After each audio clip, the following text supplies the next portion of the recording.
우린 파워퍼프걸이니까!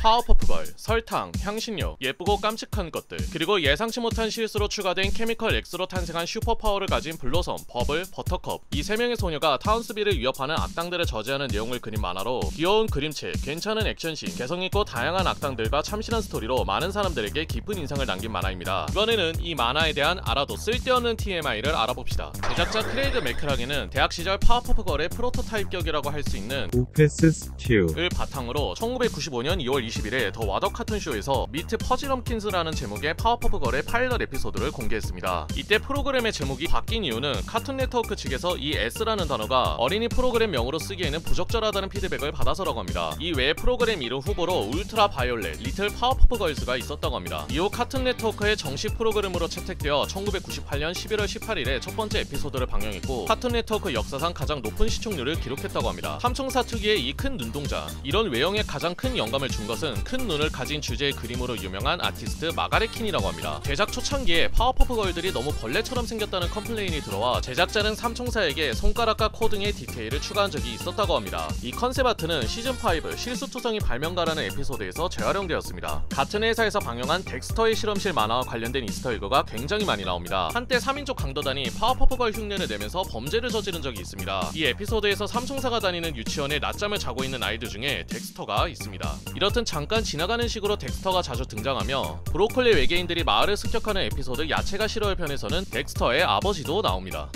새로 전학 온 마이크라는 친구에게는 패치라는 상상 친구가 있습니다. 그런데 이 패치는 못된 친구였고 유치원 반 아이들을 괴롭히는데요. 상상 속 존재이다 보니 파워퍼프걸이 상대하는데 무리가 있었습니다. 그래서 이때 삼총사도 상상 속 친구를 만들어 패치를 처리하려 하는데요. 이때 버블이 상상한 이 캐릭터 이름이 어쩌고 저쩌고인데요. 이 캐릭터는 덱스터의 실험실에서 디디의 상상 속 친구입니다. 여담으로 이 에피소드에서 패치가 유치원 옷장에서 아이들의 옷을 끄집어내자 블로섬이 이를 저지하려다가 실패하는데요. 이때 블로섬의 외형이 사우스파크의 에릭 카트먼입니다. 아무튼 덱스터의 실험실에 관한 이스터에그가 꽤 있는데요. 제작자의 대학 시절 동료가 덱스터의 실험실 제작자인 겐디 타르타코브스키라고 합니다. 제작자는 그에게서 파워퍼프걸을 제작하는데 많은 도움을 받았다고 합니다. 오프닝에서 말한 재료들만 넣으면 파워퍼프걸이 탄생하는 걸까요? 언제 한 번은 교수님의 대학 동창 딕이라는 사람이 교수님의 집을 찾아와 삼총사를 만드는 재료를 알아내고 돈을 벌기 위해 공장에서 짝퉁 파워퍼프걸을 찍어낸 적이 있습니다. 그런데 공장에서 만들어진 파워퍼프걸들은 죄다 나사가 빠진 실패작들이었는데요. 유토니온 교수가 말하길 재료들은 모두 정확히 들어갔으나 한 가지 중요한 게 빠졌다. 바로 사랑이다 라고 말했습니다.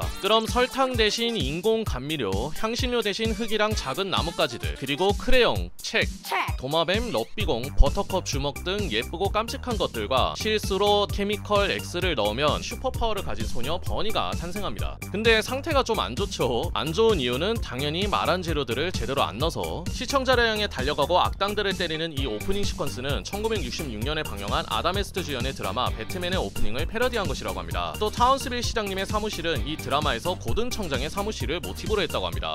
타운스빌의 시장님이신 시장님, 본명이 따로 있는 게 아니라 이름이 시장님이에요. 일단 아무튼 무슨 일이 생기면 파워퍼프걸부터 부르는 사람이죠. 언제 한 번은 나체 상태로 납치당한 적이 있습니다. 거짓말을 하면 커지는 괴물이 있는데요. 시장님이 연설물을 읽자 이 괴물이 타운스빌 시내를 뒤덮을 만큼 커진 적이 있습니다. 여담으로 시장님의 연설문은 비서인 사라양이 써준다고 합니다. 미스 사라양, 시장님의 아주 유능한 비서로 플레임은 사라벨럼인데요. 이름의 유래는 뇌의 기관 중 하나인 소뇌이며 제작자의 트위터에 따르면 마을에서 가장 똑똑한 사람이어서 의도적으로 이렇게 지었다고 합니다. 풍선이나 구조물이 그녀의 얼굴을 가리거나 목을 기괴하게 늘려서라도 얼굴을 의도적으로 보여주지 않는 캐릭터인데요. 사실 얼굴이 한번 공개될 뻔한 적이 있는데요.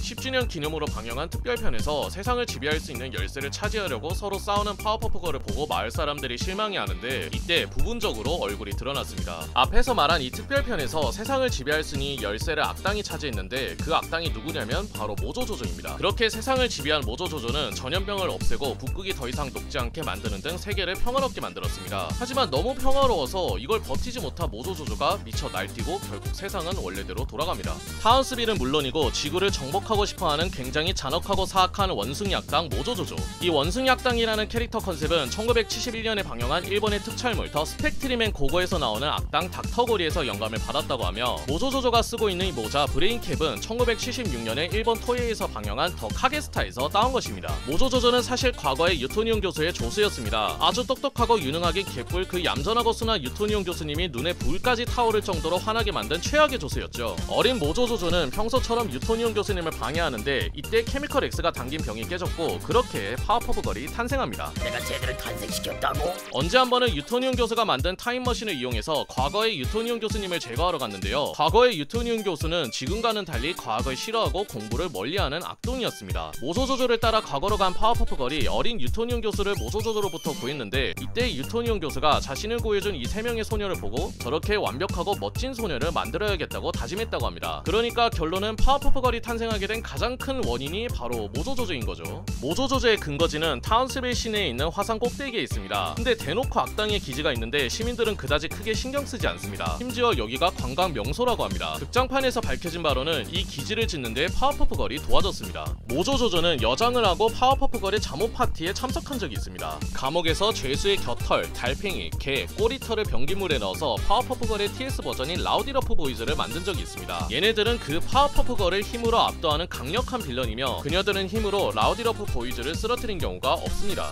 특유의 캐릭터성으로 팬덤에서는 인기가 많은 빌런입니다. 제작자는 팬들로부터 그들을 커플로 만들어달라는 팬레터를 많이 받았다고 하며 그래서 추억 속으로라는 에피소드에서 10대가 된 파워퍼프 걸과 라우디러프 보이즈 사이의 커플링을 다루기도 했습니다. 여담으로 해당 에피소드는 팝스타가 된 파워퍼프 걸이 트워킹을 추는 장면을 넣으려 했으나 기각됐습니다. 라우디러프 보이즈가 파워퍼프 걸의 빌런 TS라며 파워퍼프 걸의 빌런 버전인 파우더 펑크 걸즈라는 게 있습니다. 공식 코믹스 데자뷰 편에서 등장하는데요. 원래 오리지널 시리즈에 출연시키려 했으나 극장판 제작을 위해 에피소드가 무산되었고 결국 코믹스에 등장시켰다고 합니다. 유토니온 교수를 포함해 파워퍼프 걸이 악당인 세계이며 아메바 보이즈, 퍼지런킨, 모조조조 등은 영웅인 평행 세계입니다. 유토니온 교수님이 살고 있는 집은 1958년에 개봉한 프랑스의 고전 코미디 영화 나의 삼촌을 모티브로 했습니다. 그에게는 유진이라는 이름의 빅풋을 닮은 형제가 있습니다. 유토니온 교수님은 비보라는 이름의 완벽한 애완동물을 만든 적이 있습니다. 비보는 평생 먹이를 딱 한 번만 먹으면 되는 생물인데 모두가 비보에게 먹이를 주는 바람에 괴물이 돼버렸죠. 이 비보는 1978년에 방영했던 모크 앤 민디라는 프로그램에 나오는 털복숭이 애완 외계인 비보에서 아이디어를 얻었다고 합니다. 언제 한 번은 특수 슈트를 만들어 자신을 파워 교수라고 불러달라면서 파워퍼프 걸과 함께 타운스빌을 지킨 적이 있습니다. 유토니온 교수는 퍼지런킨과 결혼할 뻔했습니다. 산속에 사는 분홍색 털로 뒤덮인 악당 퍼지런킨은 벤저라는 악기를 굉장히 잘 다루며 흑이랑 결혼했습니다. 퍼지런킨의 디자인은 1984년에 방영했던 레인보우 브라이트라는 만화의 트윙크라는 캐릭터를 모티브로 했다고 합니다. 언제 한 번은 퍼지런킨이 타운스빌의 시장이 된 적이 있습니다. 시장직을 두고 이 둘이 레슬링 경기장에서 싸우는데 모자에 대한 애착이 강한 시장님이 퍼지런킨을 바로 KO시켰죠. 모든 걸 돈으로 해결하려는 악당 프린세스는 1971년 찰리 초콜릿 공장 영화에서 나온 벼룩한 솔트를 바탕으로 한 캐릭터입니다. 이 캐릭터가 첫 등장했을 때 자신을 거부한 파워퍼프 걸에게 복수를 하려고 금색 슈트를 입고 파워퍼프 걸을 공격하는데 이때 블로섬이 프린세스가 쏜 레이저빔을 피하는 이 장면은 드래곤볼에서 미래의 트랭크스가 18호의 레이저를 피하는 장면을 패러디한 것이라고 합니다. 2002년 7월 3일에 탄생 직후 이야기를 다룬 극장판이 개봉했습니다. 생각보다 뛰어난 액션씬과 진지한 분위기로 호평을 들었으나 아쉽게도 제작비 1100만 달러에 수입은 약 1640만 달러로 흥행에 실패했죠. 이 극장판은 카툰 네트워크가 최초로 선보인 극장판이었는데 이렇게 실패했다 보니 카넷 관계자들은 당시 계획이 잡혀있던 사무라이 잭, 에디 앤 에디, 암호명 이웃집 아이들의 극장판 제작을 취소했다고 합니다. 제작자는 카넷 관계자들로부터 성인들도 볼 수 있게 좀 진지한 분위기와 많은 액션씬을 추가해달라는 부탁을 받았다고 합니다. 그렇게 몇몇 장면들을 수정하고 작업하는 도중에 카넷의 몇몇 관계자가 교체됐는데 새롭게 온 관계자들은 이 무거운 분위기의 극장판을 좋아하지 않았다고 합니다. 제작자의 트위터에 따르면 영국의 가상밴드 고릴라즈에게 극장판의 주제곡을 의뢰했으나 일정 문제로 무산됐다고 합니다. 파워퍼브 걸의 빌런 중 하나인 갱그린파의 리더 에이스가 이 고릴라즈의 베이시스트로 활동한 적이 있습니다.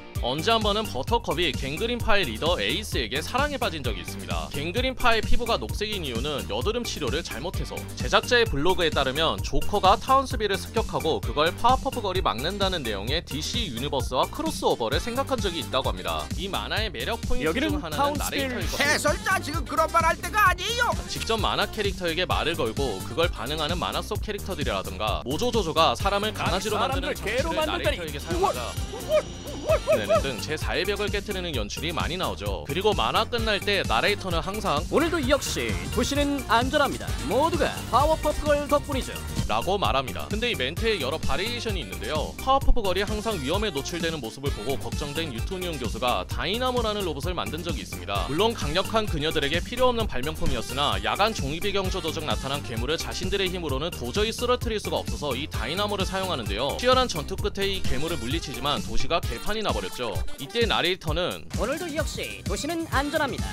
아니라 망했습니다 라고 말합니다. 이 다이나모라는 로봇은 파워레인저의 메가조드 그리고 메탈기어 솔리드의 렉스 등을 섞어서 디자인했다고 합니다. 또 한 번은 어떤 광대가 온 세상을 회색으로 물들이자 원래대로 되돌려놓기 위해 파워퍼프 걸이 노래를 부른 적이 있는데 나레이터는 이걸 따라 부르기도 했습니다. 이 엔딩 크레딧에 파워퍼프 걸만 나오는 건 아닙니다. 갱그린파가 시장님의 사무실 전화기를 이용해 파워퍼프 걸에게 장난 전화를 건 적이 있는데 이때 애꿎은 퍼지럼킨과 모조조조 그가 얻어맞았었죠. 이 셋은 타운스빌 시민권을 취득했기에 자신들은 이 마을의 시민이며 나쁜 짓도 안 했는데 맞은 건 억울하다면서 시장님에게 항의하러 갔는데 이 사단이 난 이유가 갱그린파라는 것을 알게 되자 파워퍼프 걸 대신 이 셋이 갱그린파를 참교육한 적이 있습니다. 그래서 엔딩 크레딧에 얘네가 나오고 나레이터는 자연스럽게 얘들 덕분에 도시를 구했다고 말합니다. 블로섬의 뒷머리는 슈퍼히어로들이 착용하는 망토처럼 보이게 의도적으로 디자인했다고 하며 유일하게 머리에 핀을 착용하고 있는데 이는 블로섬이 리더라는 것을 의미한다고 합니다. 블로섬은 아이스 파워를 획득한 적이 있습니다. 아침을 먹던 중 자신의 능력에 관해 얘기하다가 버블이 마루바닥을 얼음배처럼 꽁꽁 얼리는 거야. 스케이트를 탈 수 있게 Make the floor all ice like in Tom and Jerry.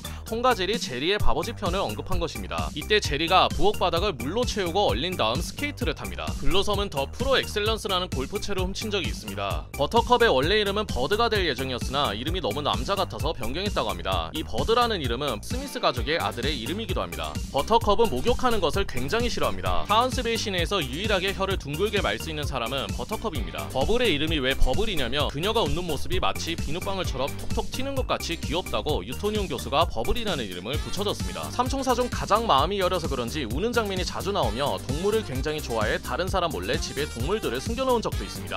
버블은 다람쥐어를 할 수 있습니다. 언제 한 번은 숲에서 구한 다람쥐가 상처를 입자 버블이 집으로 데려와 극진히 보살폈음에도 상태가 나아지지 않자 몰래 케미컬 X를 이 다람쥐에게 투여한 적이 있습니다. 그래서 다람쥐가 파워퍼프 걸처럼 슈퍼파워가 생겨 모조조조에게 잡힌 파워퍼프 걸을 구해준 적이 있습니다. 로빈이라는 친구가 옆집에 이사를 왔습니다. 신이 난 버블은 그녀를 집으로 초대하는데요.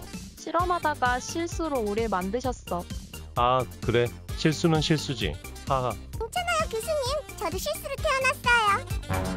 많고 많은 다양한 파워퍼프 걸의 빌런들 중 가장 무섭고 임팩트가 강한 악당을 꼽으라면 아마 그일 겁니다. 왜 그라고 불리냐면 어둠의 왕을 부르는 가장 안전한 이름이 바로 그라고 합니다. 원래는 데빌이라는 이름이었지만 종교적인 문제가 발생할 것을 우려해 카네 측에서 거절했다고 합니다. 그가 등장하는 몇몇 에피소드들은 배경이 새빨갛거나 기괴한 연출을 보여주고 파워퍼프 걸이 정신적으로 무너지는 장면이 나오거나 특유의 메아리 치는 하이톤 목소리와 무슨 공포 영화에서 나올 법한 전용 테마곡의 시너지가 더해져 시청자에게 깊은 인상을 남긴 캐릭터죠. 이 캐릭터는 비틀즈의 노래 옐로우 서브마린을 바탕으로 제작된 1968년에 방영했던 만화 옐로우 서브마린에 나오는 악당 더 치프 오브 더 블루 미니에서 영감을 받았다고 합니다. 하지만 그보다 더 무시무시하고 잔인한 3인조 악당이 있습니다. 바로 아메바 보이즈입니다. 그들은 타운스빌 시내에서 입에 담긴 듯 아주 끔찍한 범죄를 저지르죠. 바로 오렌지 훔치기, 땅에 휴지 버리기, 하루 종일 잔디 밟고 서있기. 너무 끔찍해. 아메바 보이즈 멤버들의 이름은 왼쪽부터 주니어, 보스맨, 슬림입니다. 파워퍼프 걸이 자주 구하는 이 말하는 강아지를 중심으로 한 에피소드의 제목이 셔터 팝업입니다. 최고의 명작 에피소드로 평가받는 타운스빌 뮤지컬 에피소드에서 나오는 이 요정의 성우를 배우 잭 블랙으로 캐스팅하고 싶어 했으나 잭 블랙의 바쁜 스케줄과 비싼 몸값으로 인해 포기했다고 합니다. 파워퍼프 걸은 2005년 3월 25일에 종영했습니다. 카네 측에서 7번째 시즌을 요청했으나 크레이그 맥크락에는 6시즌으로 충분하다고 생각되어 거절했다고 합니다. 이후 2005년 4월 1일 도쿄 국제 애니메이션 페어에서 토에이와 일본 카네 측의 합작인 파워퍼프 걸 Z를 발표했고 2006년 7월에 처음으로 방영했습니다. 아이 벌써 나오지 마시고요. 좀 이따 나오세요. 원작과의 차이점을 몇 개 말해보자면 일단 파워퍼프 걸과 유토니움 교수가 서로 가족이 아닙니다. 다 따로 가족이 있어요. 그리고 얘네는 그냥 평범한 인간 중학생이에요. 케미컬 Z라는 걸 유토니움 교수와 그의 조수 켄이 만들었고 빙산을 없애기 위해 이 케미컬 Z가 들어있는 광선촌을 여기다 쐈는데 이게 파괴되면서 하얀빛과 검은빛이 뿜어져 나옵니다. 이 하얀빛을 맞은 주인공 셋은 마법소녀로 각성하고 그리고 검은빛을 맞은 애들은 악당이 됩니다. 이렇듯 캐릭터, 설정과 세계관이 원작과 너무 많이 다르다 보니 방영 당시에는 비판을 많이 받았습니다. 저도 처음에는 이거 보고 이게 뭐야 싶었는데 막상 보니까 재밌게 봤던 기억이 나네요. 애초에 원작이 어린이를 타겟으로 한 만화잖아요. 이게 진짜 너무 잘 만들어서 그렇지. 그래서 저는 이 Z가 애들 보기에 좋은 일본식 마법소녀 만화 1위라고 생각합니다. 그리고 시간이 흘러서 2014년 6월 16일에 카툰 네트워크에서 리부트를 발표했습니다. 카네 측에서 원작자인 크레이그 맥크라겐을 다시 섭외하려 했으나 당시 크레이그 맥크라겐은 디즈니 만화 완다가 간다를 제작하고 있어서 참여하지 못했다고 합니다. 그렇게 2016년 4월 4일에 리부트의 첫 번째 에피소드가 방영했고, 리부트를 본 팬들은 망가진 캐릭터들과 엄청난 작화 붕괴, 매력없는 신캐릭터, 역겨운 자켓달 등으로 뒷목을 잡았습니다. 원작이 악당들로부터 타운스비를 구하는 파워퍼프걸의 이야기를 다뤘다면 리부트는 좀 더 일상에 초점을 두고 있습니다. 여기에 이제 병맛, 코미디, 밈 이런 걸 넣었죠. 문제는 이게 재미가 없고 낮은 작화 퀄리티까지 더해져 불쾌하기만 하다는 겁니다. 그리고 작화 붕괴가 대놓고 나옵니다. 그리고 무슨 꼬리 한 방 맞았다고 팔이 부러지는 등 파워퍼프걸이 원작에 비해 많이 약해졌다는 묘사가 자주 나오고, 만화의 특징이었던 특유의 엔딩 장면과 나레이터는 거의 안 나옵니다. 사라벨럼은 휴가 갔다면서 등장하지 않는데 제작진들이 시청자에게 전하고자 하는 메시지와 어울리지 않는다고 판단해서 퇴장시켰다고 합니다. 사라벨럼이라는 캐릭터는 여성의 몸매만 보고 편견을 가지는 사람들을 비꼬기 위해서 의도적으로 이렇게 디자인했다고 합니다. 그리고 원작이 페미니즘, PC 요소와 관련되어 지금 봐도 어색하지 않을 정도로 주제와 교훈을 시청자에게 전달했다는 걸 생각해보면 이건 핑계거리에 불과합니다. 요즘 같은 시대에 시청자에게 어떻게 메시지를 잘 전달할지 제작진들이 고민을 안 한 거예요. 만약 고민하고 노력했다면 이딴 장면이 나올 수가 없습니다.